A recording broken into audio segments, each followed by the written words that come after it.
Hola, bienvenidos a un nuevo video. En esta ocasión trataremos sobre el drag como una forma de sexopolítica queer. En un video anterior hablamos sobre la relación entre el cuerpo y el poder. En esa ocasión relacionamos la objetualización del cuerpo humano con el desarrollo del capitalismo en Europa y sus colonias, y también vimos cómo el desarrollo de un dispositivo de la sexualidad, como el que nos describe Foucault, ha servido para apoderarse de los cuerpos y disciplinarlos de forma detallada para controlar a la población de manera cada vez más global.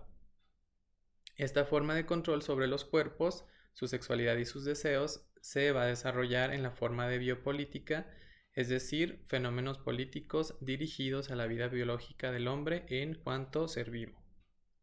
Y bueno, en este control sabemos que nunca puede ser definitivo, ya que la vida siempre se resiste al control.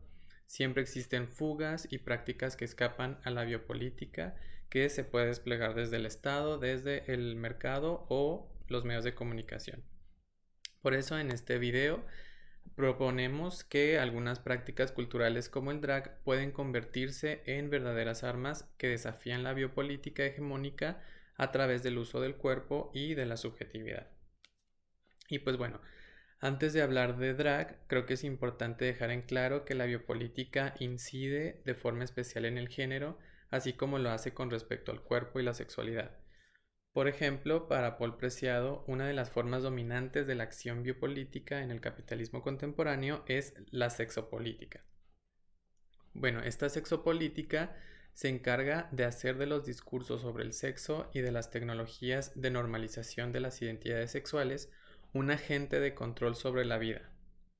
En otras palabras, el desarrollo de las categorías sexuales y de género representan también formas de control sobre las personas, sus deseos y sus identidades. Para también entender un poco mejor esto, es bueno también dejar en claro que al hablar de sexualidad estamos hablando también de género de cierta forma. En otro video también vimos cómo, según Monique Wittig, existe un pensamiento heterosexual que implica una única forma de entender la existencia de hombres y de las mujeres en el mundo. Para Wittig, la mujer no tiene sentido, digamos, la categoría de mujer no tiene sentido más que en los sistemas heterosexuales de pensamiento, por lo que formula su frase de que las lesbianas no son mujeres. Antes de Wittig, a unos 5 años antes de este artículo, Gil Rubin también habría llegado a una conclusión parecida cuando señala que el género no es solo una identificación con un sexo, sino que además implica dirigir el deseo sexual hacia el otro sexo. Así, la heterosexualidad obligatoria se basa entonces en la dicotómica relación jerarquizada entre hombres y mujeres. Por lo tanto, sexualidad y género son inseparables y son también uno de los objetivos principales de la sexopolítica. Para ilustrarlo, por ejemplo, de manera más clara, solemos decir o podemos clasificar a las personas según su sexo, su identidad de género, su expresión de género y su orientación sexual. Digamos que esta es como una de las maneras convencionales en que tratamos la sexualidad y el género. Y aunque cada persona pueda identificarse dentro de estas posibles combinaciones, esta clasificación corre el riesgo de representar una estrategia de control sobre las identidades, reforzando ciertas preconcepciones, ya sea sobre el sexo o sobre el género, y generando la necesidad de clasificación sobre un fenómeno que en realidad pues, puede ser mucho más complejo. Sin embargo, no se puede dejar de resaltar que la tarea principal de la sexopolítica sigue siendo la generación de cuerpos heteros o straight, es decir, cuerpos normalizados a través del control sobre su identidad, sobre sus deseos y sobre sus prácticas. Y bueno, ¿cómo podemos escapar de todo esto? Bueno, uno de los movimientos que luchan en contra de esta sexopolítica hegemónica desde el activismo, pero también desde la academia, es el movimiento queer. Algo interesante de este movimiento es que la lucha se convierte en una lucha de multitudes que resisten o se rebelan a través del cuerpo. En este sentido, intentan revertir el control biopolítico sobre las poblaciones a partir de la normalización de los cuerpos. Es decir, tratarían como de hacer un proceso en reversa. También para Paul Preciado, la sexopolítica no es solo un lugar de poder, sino que se convierte también en un espacio de creación donde se suceden y se yuxtaponen los movimientos feministas, homosexuales, transexuales, intersexuales, transgénero, de chicanas, poscoloniales, etc. Y en este proceso las minorías sexuales entonces se convierten en multitudes.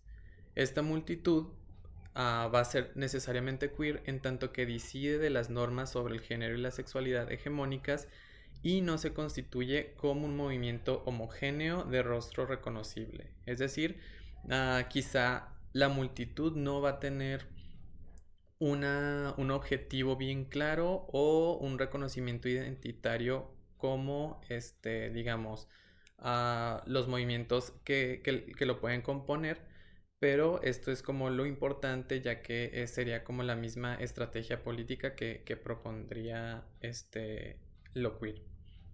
Y de la misma manera, hablando sobre el cuerpo ya no es un dato pasivo sobre el cual actúa el biopoder, sino más bien la potencia misma que hace posible la incorporación protésica de los géneros. Es decir, dado que la multitud queer lleva en sí misma como fracaso o como residuo la historia de las tecnologías de normalización de los cuerpos, tiene también la posibilidad de intervenir en los dispositivos biotecnológicos de producción de la sexualidad, de la subjetividad sexual. Entonces, lo que la diversidad de los cuerpos de las multitudes queer revela es que no hay diferencia sexual, sino una multitud de diferencias, una transversalidad de las relaciones de poder, una diversidad de las potencias de vida. Y bueno, ahora sí, ¿qué tiene que ver todo esto con el drag? Pues en realidad tiene mucho que ver. Existen, primero que nada, pues existen muchos tipos de drag con sus objetivos e intenciones muy distintas. Y pues no pretendo aquí establecer una sola definición sobre el drag, pero creo que lo que hay que dejar en claro principalmente es que el drag se refiere a una práctica, algo que se hace y no refiere a una identidad. Y bueno, también de manera general, podríamos decir que el drag es una forma de travestismo que se distingue por la exageración de los rasgos de género femeninos o masculinos con una intención que puede ser expresiva, política o simplemente de entretenimiento. Aquí lo interesante es que la práctica drag siempre está ligada con la subjetividad de quien la practica.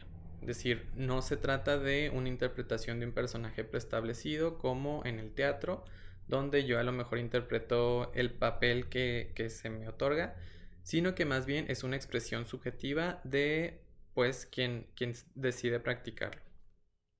En este sentido, me parece que la práctica drag logra desestabilizar, cuestionar o simplemente jugar con las normas de género tradicionales a partir de la propia subjetividad de quien lo hace, sin la necesidad de reconocerse como una identidad estable y que pueda ser más susceptible al control sexo y biopolítico. Por lo tanto, se trata así de una práctica auténticamente queer. Por otra parte, lo que posiciona al drag en la escena de la lucha biopolítica es el hecho de que a partir del uso del cuerpo es capaz de crear una potencia que es capaz de reinventarse. Es decir, en el drag el cuerpo se convierte como en un lienzo en blanco o en una arcilla moldeable capaz de representar cualquier fantasía en donde se puede escapar de la representación de lo masculino o lo femenino para perseguir géneros ambiguos, extraños y hasta extraterrestres. En el drag, el cuerpo deja de ser una materia biológica clasificable, como lo pretende pues la biopolítica, y disciplinable también, para convertirse en una potencia viva. Y bueno, en conclusión, el hecho de no ver El hecho de no ver drag queens en las calles luchando por sus derechos no significa que su práctica no sea política. Más bien, la política drag se desarrolla desde el plano interno de la subjetividad y logra transmitirse al exterior a partir de la expresión corporal de sus deseos, aunque sea solo dentro de un bar.